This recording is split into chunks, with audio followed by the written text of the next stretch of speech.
Translation. And when you have thus learned the truth, you will know that all living beings are but part of me, and that they are in me and are mine. Wow. Report. The results of receiving knowledge from the centralized soul are one knows things as they are, is learning that all living beings are parts and parcel of the Supreme Personality of Godhead, Lord Sri Krishna. The sense of a separated existence from Krishna is called Maya. Ma, not ya, this. Something that we have nothing to do with Krishna, that Krishna is only a great historical personality, and that the absolute truth is the impersonal Brahman. Factually, as it is stated in the Bhagavad-gita, that impersonal Brahman is the personal effulgence of Krishna. Krishna, as the Supreme Person of Godhead, is the cause of everything. In the Brahma Samhita, it is clearly stated that Krishna is the Supreme Personality of Godhead, the cause of all causes. Even the millions of incarnations are only his different expansions. Similarly, the living entities are also expansions of Krishna. The Mayavada philosophers wrongly think that Krishna loses his own separate existence in many expansions. This thought is material in nature. We have experienced in the material world that a thing, when fragmentally distributed, loses its own original identity. But the Mayavada philosophy failed to understand that absolute means that 1 plus 1 is equal to 1, and that 1 minus 1 is equal to 1. This is in the case in the absolute world. For want of sufficient knowledge in the absolute science, we are now covered with illusion, and therefore we think that we are separate from Krishna. So although we are separate parts of Krishna, we are nevertheless not different from him. The bodily difference of the living entity is Maya, or not actual fact. We are all meant to satisfy Krishna, but Maya alone, Arjuna, thought that the temporary bodily relationship with his kinsman was more important than his eternal spiritual relationship with Krishna. So the whole teaching of the Gita is targeted toward this end, that a living being, as his eternal servitor, cannot be separated from Krishna, and his sense of being identity apart from Krishna is called Maya. So the living entities, as separate parts and parcels of the Supreme, have a purpose to fulfill. Having forgotten that purpose since time immemorial, they are situated in different bodies as men, animals, or demigods.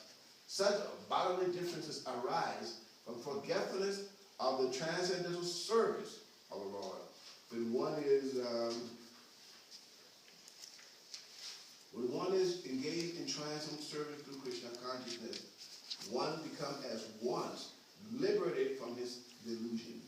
One can acquire such pure knowledge only from the bona fide spiritual master, and thereby avoid the delusion that the living entity is equal to Krishna. Perfect knowledge is that the Supreme Soul, Krishna, is the supreme shelter for all living entities, and giving up such shelter, the living entities are deluded by the material energy, imagining them to have a separate identity. Thus, under different standards of material identity, they become forgetful of Krishna.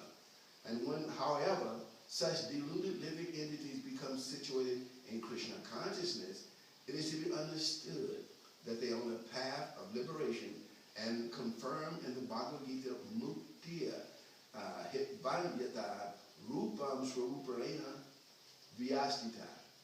Excuse me. Liberation means to be situated in one's constitutional position as the eternal servant of Krishna. Krishna consciousness.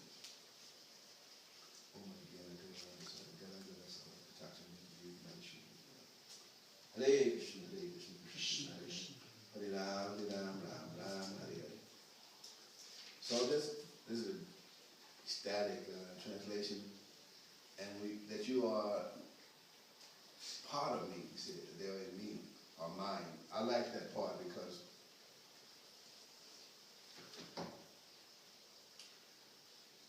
it means that Krishna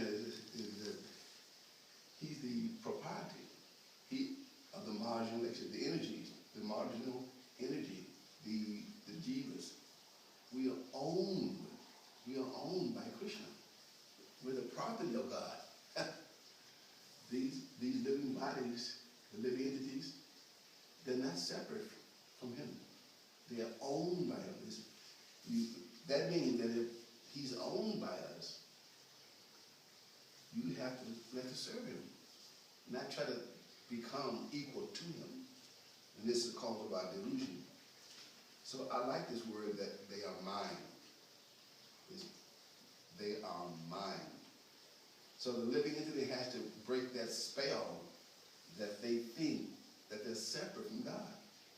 And then I can make a decision, well, maybe I'll surrender to God, and maybe I will surrender. I don't know. I make my mind about 30 years in the future. But when they wake up, they know that we are owned by God. We are God's property. When I read that, I became ecstatic. Because, for years I thought that I was separate from God. Then we have to get back to him. But actually, we're with him all the time. We're just thinking that we're not. So that illusion can be removed simply by the processes of Krishna consciousness. This is a wonderful verse because and we're going out in the streets and we preach. We're trying to convince people that what they're supposed to be doing. Like Prabhu asked the question, do you know what you're supposed to be doing? That was a heavy question because people don't know what they're supposed to be doing. I mean, they're working, they're making money, and put money in their bank, they absorb in so much sensual pleasure. They're thinking that thousands and thousands of sensual pleasures will add up to happiness. Like Prabhu said, 100 zeros, it only comes to zero. But they're thinking, okay, I do this sense pleasure here. I reproduce another, I'll eat something this, and I'll do that, but they have to do that every day. And they're doing some pleasure every day, and on the end, they're not happiness. I was reading one man who his large dream was an athlete, football player, pro. So he became a big star. He was so great. And everybody was glorifying his name. And then after 2 years after his retired, he became disinterested in life. There was no more fame. There was no glorifying. So he just freaked out one day. So, in other words, what it means that all those combinations of sensual bodily pleasures didn't add up to any type, not even one drop of happiness, and he became full of despair, and he just killed himself. They're looking for happiness. That their soul, as someone said, looking for happiness in the wrong places. They're looking for happiness in the wrong place. And they think that happiness is what? Material. They think happiness is material. They think that in the material world, that you can find happiness in the material platform. But if that was a fact, somebody would have found it. If happiness were out there, every country, in every city, in every Gitche Gumi in the world, they're looking for happiness, and nobody finds this happiness. That means, hey, it's not here. So, in Krishna consciousness, we're free from that illusion. Because Krishna, he knows that happiness is spiritual. It's not material anyway. Krishna consciousness means spiritual, remembrance of God. So these people were looking for happiness. They would be frustrated. They didn't have 8 wives, 10 husbands, have kids in every family, and they've done everything around the world, skiing, boat, yachting, everything. When they come back home, they sit back, and after a few minutes, they say, why? But they say, I'm looking all around the world, and I can't find happiness. It don't exist. Not in on this plane. So we're practicing. The intelligent people, they understand that this process is spiritual. Happiness is spiritual. It's not material. You put that in your bank. Write that down. Spiritual. Happiness is spiritual. You can't find it in the material world, on the material platform. Simply by, and it has to be, you have to go through the process. Just like Prabhu says in the Bhagavad-gita, how can you find happiness without peace? First, you got to become peaceful. They want to jump over that platform to happiness, but you haven't become peaceful yet. You're raving madman. How can you be look for happiness? You're crazy. First, you got to come back to the same platform and be the same and understand what you're supposed to be doing. And after that, then you can think about happiness. First, peace. So now, how do we become peaceful? Oh, that's another question. Okay. It says in the Bhagavad-gita, you have to learn how to control the senses. You have to learn how to control the senses. Prabhu once said that, he said that he was giving a class, he said, the bars that keeps us in the living in this material world is sex desire. Unlimited control is, the more you engage in sex activity, the more bars that encase. It doesn't mean you can't not have some sex to reproduce, but if you fall into that illusion that, oh, for about 1,000 acts of sex, it will get to culminate to some pleasure, to happiness, then you will in the wrong platform. So you have to wake up to the truth. And so it says here, if you have found the truth, how does it say? That's the word found. They say found, but what's that word? You got that 335? Read it. Somebody got 335? 435, excuse me.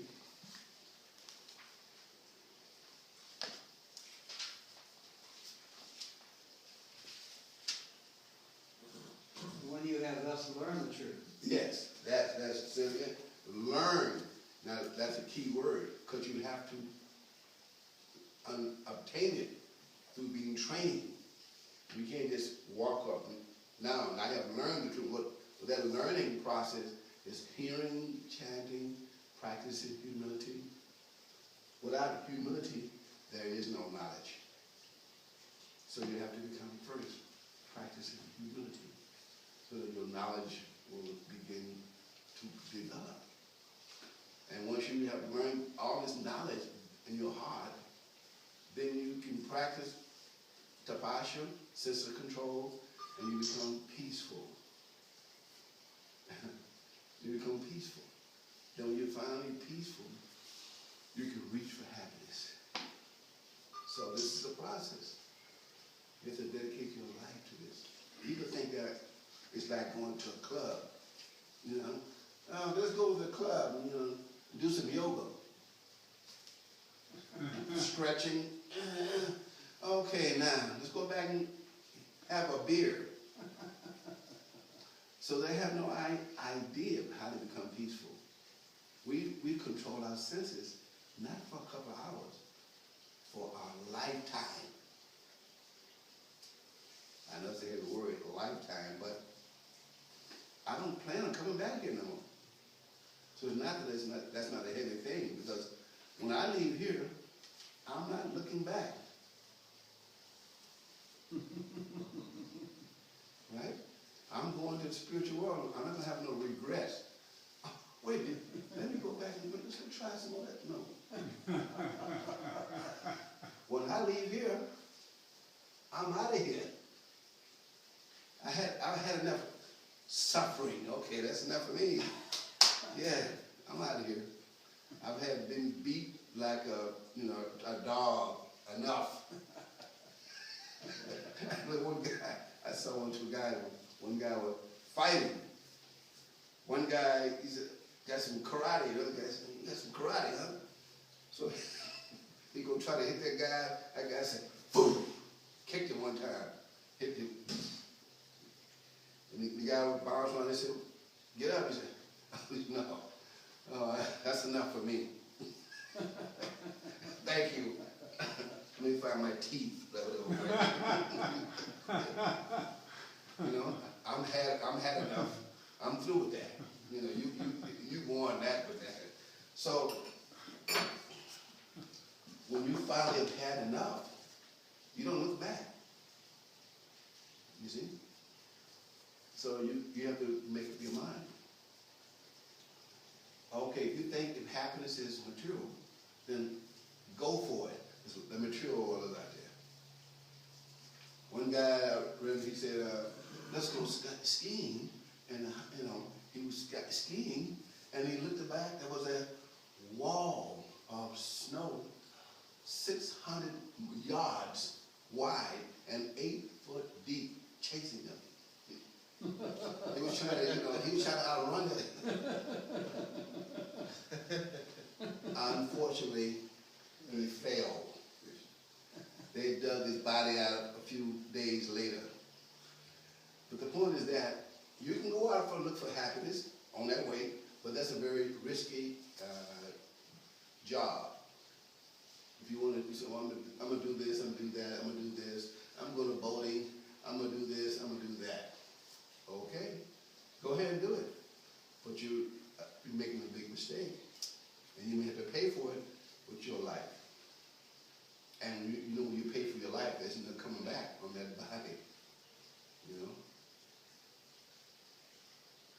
They got a program on the internet now. It's called,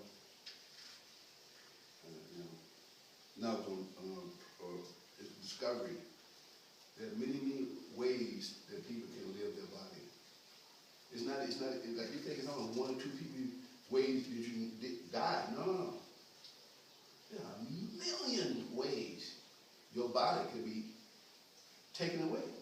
Is that a Discovery Channel? I don't know if it's Discovery Channel. Some television show. Yeah, television. Oh, okay. Well, it's only Thousands of Ways to Die or something. That's horrible. On television.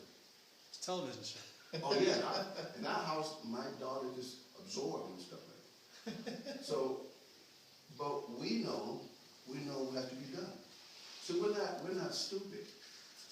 This prophet said, this process is for thoughtful men. Are you thoughtful? Or are you a madman? Because a madman, he thinks he can find happiness through his senses. Are we thoughtful men? We're thoughtful men because we know that what have to be done, what has to be done, and how to do it. So we're thoughtful men. So we're not wasting our time. We're not wasting our time. I look at myself, I check myself all the time. I say, well, I say, if I'm lucky, I can live another day or maybe another year. Christian may say, well, I'm going to leave there for 10 years. You never know. So I'm not going to waste any time. I'm not looking back. change my, I'm finished with that madness. I'm doing what has to be done so I can go home. I want to see the spiritual world. I want to see that wonderful place with no death. Do you want that? Yes. That's the process. So in Bhagavad-gita, Krishna said that everything is mine. I'm sorry to break your heart. I told one guy the other day in class, and it was actually here in Arizona, last up here, good. And I quoted that verse, he said, I'm the owner and controller of blah, blah, blah. The guy said, wait a minute, you mean God owns everything? We don't have nothing. No, that's right. He said, well, what do we have? I said, you have nothing. Zero. Zero. You know, he got so steamed up. He started, what do you mean you can't? You got to have something. I got to have something. I said, you have nothing. And I would rather tell him, you have no thing. I just burned him to the ground. Yeah, you're not going to get anything. You don't even know how to, you can't even change, you can't even wake yourself in the morning. Christian has to do that. So your digestion is not being controlled by you. I said, you have no power. You only have think that you have power. Oh man, this guy, he lost it. he probably never came back. I just want to be burned because I wanted to make it be like Kamsa, you know. He's so angry, he's thinking about God. Why God have to have a interview? Why he had, blah, blah, blah. So I wanted to be like that because he was so proud. I would have made him very angry, so he's always meditating on God and hate with God, because that's also a way to become liberated. But but that's the process. Think about Krishna. Never forget Krishna. No, I enjoy the philosophy because see, if you're a friend of Krishna and you love Krishna, then you enjoy it. But if you got some enemies for Krishna, and some desire to be some separate, then you always have some resentful and enviousness against Krishna. So devotees don't have that. So they're blissful.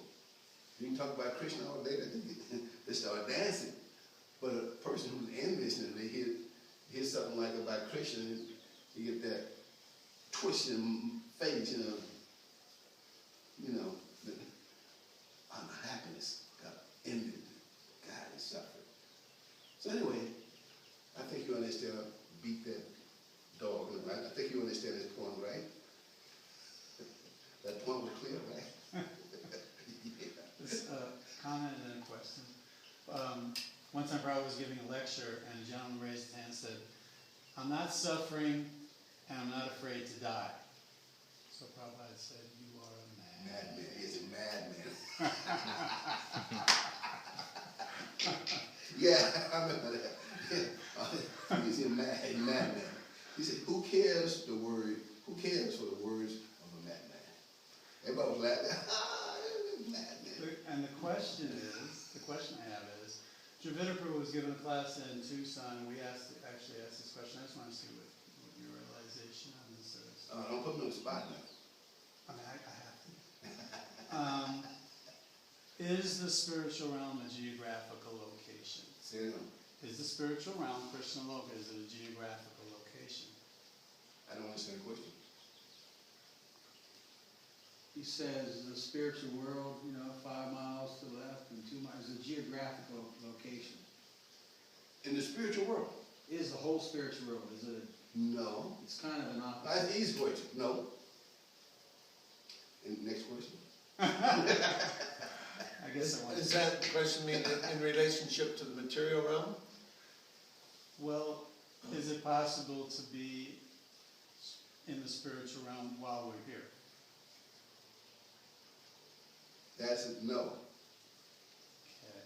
And yes. Okay, that's what I wanted you to talk about. Well, because I changed your beta topic.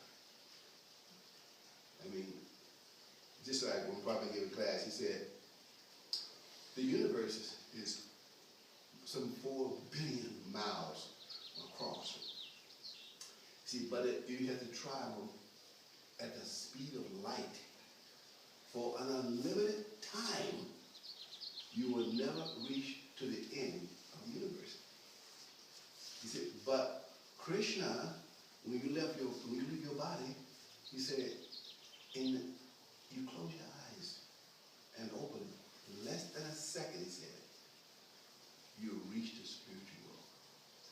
Now that's speed. So in other words, if you're a good devotee, your time of death, you close your eyes, open again, spiritual world. So you don't have to worry about the material calculation, because Krishna is beyond all this calculation. He does whatever he wants at any time. And he has he moved his own personal will and speed. He can go off from one part of the universe in a blink of an eye, but you can travel forever and you can never get there, because it's Krishna's power. Simultaneously is there, but at the same time it's not here because it's covered. This is spirit. Everything is spiritual. Let me make this clear. Everything is spiritual. Material means forgetfulness of Krishna. That's all. But it's all spirituality. Even the material, these matters, all spirituality. It's all comes from Krishna. But it's working in such a way that you forget him. So that's called material. And spiritual, it means remembrance. Right? So you always, remember Krishna, you're on the spiritual platform, and you forget Krishna, you're on the material platform. How about said that the pure devotee has nothing to do with this material world? Huh? The pure devotee has nothing to do with this material world. Unless Krishna said, use him to go there and do that. No, even while in the material world, he said the pure devotee doesn't have anything to do with this material world. Unless Krishna has some purpose, he wants. Unless Krishna has some purpose. Our pure devotee's activity and desire are the same as Krishna. They're not, none's different. There's none different. That makes sense, right? Comments?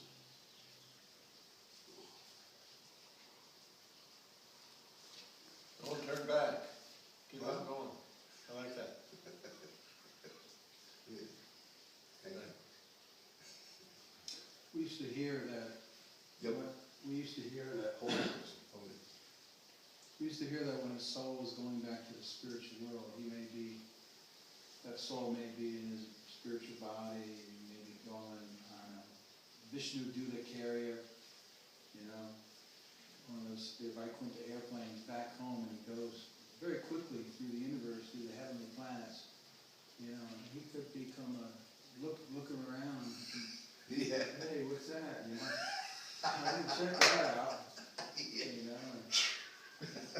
and on the way home, you can be tested. Not only to the heavenly material platform, but on your way to Goloka Vrindavan, you're going through the spiritual world, and you see different planets that are so wonderful. And if you want to go there, Krishna will arrange for that. But if you go past for a planet, say for instance, you're on your way to Goloka Vrindavan, and you go in and you see, oh, what happened to that dance?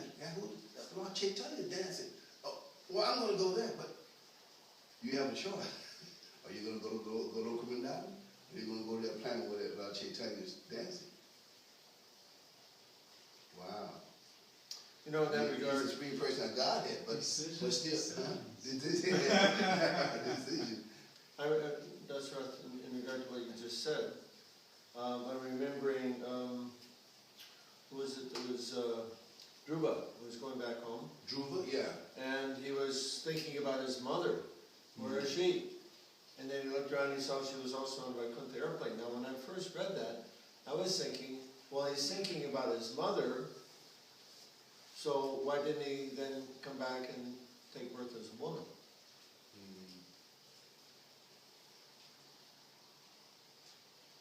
was thinking for her benefit. He wasn't thinking about her as a, Obviously, the motive Well- is different. Not because of attachment. Not for material attachment. Well, but the way I answered, or the conclusion I came to, he was already left the body. It wasn't at the time of death, whatever you think of at the time of death. He was on He the was already plane. gone. He was on the plane. And then he was concerned about the welfare of his mother, so Right. I think that's how I figured it out. Yeah. I think he has a question. No, Please. I just had a comment, I just thought, like, what you said about, like, that if you can get somebody mad at God, that at least they're thinking about God, that's really good. I mean, like, it's like, Well, that's from the past times of Krishna. That's Kamsa was like that. yeah. He was so mad that God was doing everything so perfectly, and he tried to do something that he always make mistakes like that. So he'd get angry and more angry. So when it finally come Krishna, he wanted to kill Krishna, and Krishna, of course, Krishna killed him. But because he was so thinking about Krishna all the time, he merged into the devotion of Krishna. That was wonderful. You know what I've said to atheists before, I say to them, well, if you don't believe in God, why do you even use the word God? Because just by using the word God, you're acknowledging the presence of God. Because they're not separate from God, that's why. How can you be, they think they're separate. You can't be separate. Mm-hmm. That's why they always say in God, that the atheist said, well, I don't believe in God. But he's thinking about God all the time. How could you be thinking about it? His mind absorbed from God. He's always hating him. But he's always thinking about it. Well, I don't believe in God. That's a fool. It's useless. I mean, some people are so mad, it doesn't make any sense to have a dialogue with them. You're wasting your time giving a dialogue to a madman. We know we've come to a few in our lifetimes. And so you have to come to, hey, that guy's mad. Okay. Don't talk, don't forget about it. Don't talk to a madman. Anyway, thank you for listening to me, allow me to open my mouth, and hope I'm making any offenses. You have no? I do have a question. It's in regards to anger and apathy. Like, it's like if a person is angry at God, is it better for a person to be angry at God rather than for them to have apathy towards God? You're not that advanced to get angry of God. You're not that on that platform. Kamsa was a powerful devotee. He just got envious. But those people you're talking about now in the material world, they are lower than peons. They can't get angry at God. They don't even know who God is. How you gonna anger God and say, I've never seen him? I hated somebody that I can't even see. Well, he's a fool. I said, don't talk to a madman because you're wasting time. Okay. Yes. you know what a peon is? The name explains it. Anyway,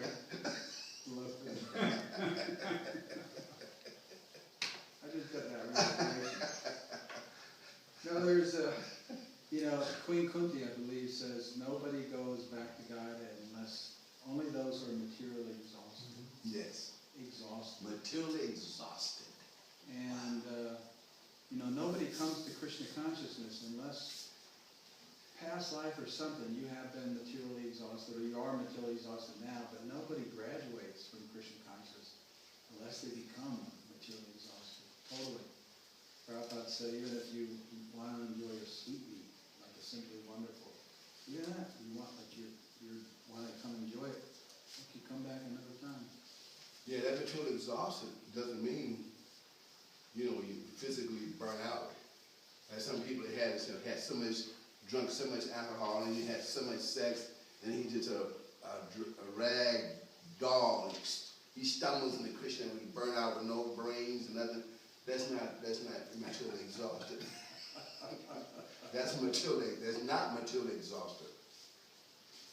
through intelligence, you can see the past and the future. This will accommodate this. If I do this, this will happen. So when you realize, I'm exhausted, I'm not doing for these things no more. That material exhaustion had to be used by your intelligence, not just, right? Not a madman. But people don't, one guy in LA, he came with, used to be a wino. He had two teeth. One down on the way back there in the back. And he had no smile. He was all his eyes bloodshot. And he was always straight, done clean. And I said, that's not burning out. He was just hungry. And gradually they'll go away. That's not a material exhaustion. Just make that point. Anyway, thank you for listening. Hare Krishna, Hare Rama. Oh, yeah, one more. I'm trying to find a verse. I'm trying to remember. I can't find it. Those who understand me to be the Supreme Personality of Godhead, at once engage my devotional service and worship me with all their hearts. Yes. Which one? 10:10? Huh? No. There's so many wonderful, see, it's like that. There's so many wonderful verses in the Bhagavad-gita. You can go reading for hours, and every time you're looking for something, but you get attracted to another verse. Next thing you know, you'll be absorbed in the Bhagavad-gita. I've been there. Thank you for listening. Hare Krishna. Yeah. So we're going to have a second half of this program. Dineshwar Prabhu is leaving with you Wednesday, and he's heading out to. You can take the podium, huh? He's going to the beaches of California. Going to meet some nice devotees there. Santa Monica. And before he ends up going back to. You coming up here, sit, Prabhu? Oh, am I giving class? No, not a class, but you said you wanted